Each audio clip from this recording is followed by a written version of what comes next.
Hello दोस्तों, नमस्कार। स्वागत है फिर से एगो भोजपुरी ब्लॉग में। तो सबसे पहले आप लोगन के गुड मॉर्निंग बोलब। इससे पहले मतलब कि अभी सुबह सुबह के मौसम बा और आज नाश्ता में हमने के कुछ बनाए वाला बनी जाए। कुछ का बनाए वाला का बना ली गोपाल, का बना ली खाना। देखो इनको पते ना है कि खाना बनी कि का बनी।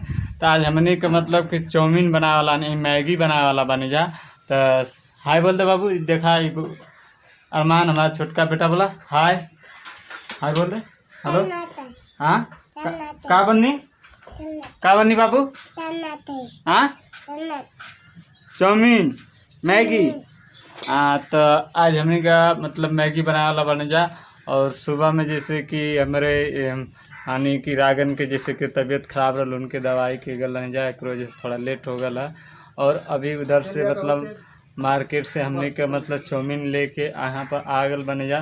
तो सबसे पहले तो चाउमीन मैगी बनावे खातिर अभी बहुत समय लगी, मतलब क्योंकि भिगावे के पड़ी, भिगौले के बाद तब बनावे के पड़ी। तो यहाँ बात सबसे पहले बहनी उठ जा, उठा उठा तो बोला तो बोला इनका तबीयत खराब बोला।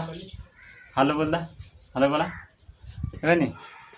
तो इनका तबीयत खराब बा। और ये रल गोपाल का बनी, गोपाल का बनी मैगी बनी ना। तो फटाफट तू ऐसा करा कि जन आटा सानला ना उमई के बड़का वाला थो लेके वजह भगोला लेके घर में जा। तो भिगावल जाई। और ये रह गल बा नानी। हेलो नानी बोल दे। नानी चाउमीन का बनी नानी? चाउमीन। तो गुड मॉर्निंग बोल दे नानी। गुड मॉर्निंग मतलब नानी गुड मॉर्निंग बोल दे ले बा। और रह गल गोपाल। अरे बाबू इधर आ, इधर आ। गाड़ी के बार बार भाग के जात बा। का करबे बाबू, कहाँ गए ले? हेलो बोल दे हाय हाय हाय। हाँ हाय बोला। तो दोस्तों लोग तो उन्हीं लोग कंटिन्यू देखत रहा वीडियो को। अब हमने को शुरुआत करे जात बने जा चाउमीन का। तो उन लोग वीडियो कंटिन्यू देखत रहा। और मतलब चाउमीन बनौले में थोड़ा सा भी दिक्कत परेशानी मतलब का आवत है, का प्रॉब्लम बा, का दिक्कत बा, का गड़बड़ी बा, तो उन्हें लोग सारा चीज़ कमेंट में बताइए लोगन कि मतलब चाउमीन में का दिक्कत प्रॉब्लम है। अभी तक मतलब टमाटर मंगावे के बाद जैसे टमाटर ए बाबू जा टमाटर लिया होता जा 10 रुपया टमाटर लेके हो जा। टमाटर अब जाए भैया गल टमाटर के। तो अब चलते हैं हमने को शुरुआत करें। तो सबसे पहले तो उन लोग देखत रहा वीडियो को कंटिन्यू। तो दोस्तों जैसे कि देख सकेला लोगन, यहाँ हो गल चाउमीन आ गई बा। यहाँ ये हो गई बा मैगी। तो सबसे पहले तो इनमें 4 पैकेट बा, एक ही भिगाव पड़ी। ये हो गल पास्ता, ये हो गल पास्ता देख सकेला लोगन, जो भिगाव पड़ी। तो ज़्यादा ना भिगाव पड़ी हमें, बहुत काफ़ी हो गई बा। पानी देते रे जा, पानी लिया घर में से पानी लिया जा, मम्मी से मांग के पानी लिया जा, पानी मांग के लिया। और इधर होगा चाउमीन मैगी, इधर गिरा।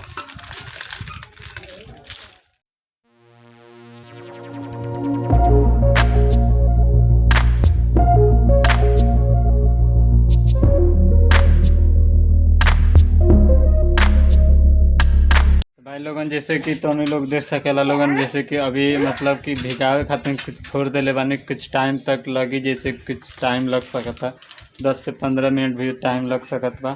तो जितने जल्दी मतलब टाइम जितने जल्दी भीग जाए उसके बाद हमने कहते मतलब यहाँ चूल्हा बनावे के पड़ी। जैसे कि हमने के पास मतलब गैस ना बा, गैस बा लेकिन गैस ख़त्म हो गई बा, एक वजह से हमने के चूल्हा बनावे के पड़ी।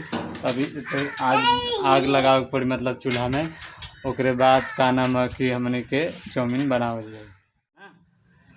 तो भाई लोगन जैसे कि तो लोगन दिखा देते हैं कि जैसे कि हमारे मतलब ये हो गल प्याज, टमाटर, ये हरा मिर्च। जब तक मतलब मैगी इधर फुलत बा तब तक के हम कटिंग कर लें। तो हम लोग देखते रहा वीडियो कंटिन्यू। जब प्याज व्याज फुलत बा तब लेके हम तो जो है कि काट के बारीक कर देते हैं, टाइम भी लगे काटे में।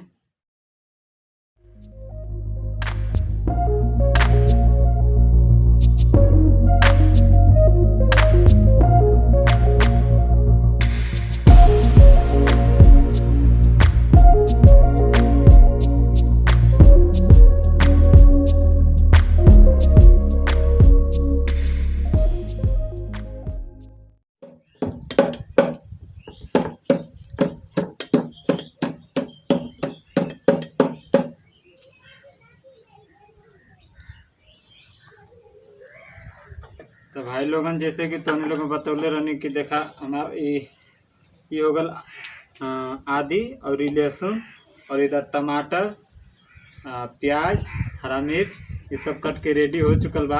अब हमनी के तैयारी बा आगे जलौले का चूल्हा जलौले का चूल्हा जला दे जाए तब जाए के मतलब आगे तो लोगन के सीन देखे के मिली अगला फिर आगे काका देखे के आप लोगन के मिली और आगे काका करे के मिली आप लोगन के तो वीडियो कंटिन्यू देखते रहें। तो भाई लोग जैसे कि आग लगा देले बानी अब आग तैयार हो चुकल बा। अब डाले जात बानी रिफाइन वाला तेल। तो जैसे कि देख सकेला लोगन यहाँ रिफाइन आप अंदर डाल चुकत बानी। ये होगा रिफाइन और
भाई लोगन जैसे कि बता देते तो उन्हीं लोगन के चाउमीन हमारे जौन की बन के तैयार हो चुकल बा। अभी ढकले हैं जैसे कि देख सकेला लोगन। तभी एक उघारत ही मतलब थाली हटा के देखी कि मतलब कि ये अब अंदर हो गई बा कि ना। जैसे कि देख सकेला लोग चाउमीन पूरा एकदम पानी के फर्स्ट क्लास के पक के रेडी हो चुकल बा। तो अब हमनी को हो जाए खाना की तैयारी। अभी कि जैसे कि हम उतार के अंदर घर में ले जाते बानी। तो दोस्तों हमनी के जैसे चाउमीन बन के रेडी हो चुकल बा। अब हमनी के खाए के पारी आ गइल बा। तो गोपाल चाउमीन किछ कहे के बा बोला का बोलबा? कुछ ना बोलबा। तो चाउमीन खा लो ठीक ना। तो सबसे पहले जे पीछे अथु का नाम की खाई ना ओके डांट दे पड़ी ठीक ना। जे आगे खाली ना खा पाई देखा जा कि जल्दी जल्दी खाला।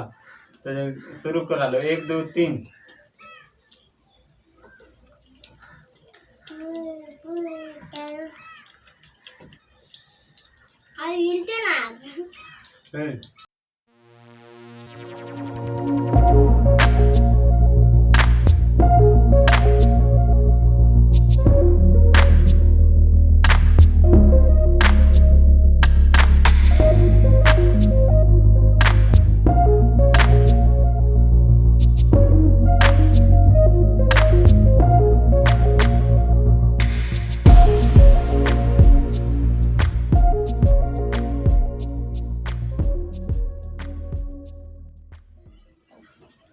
तो सबसे फर्स्ट हम आगे खेली हैं।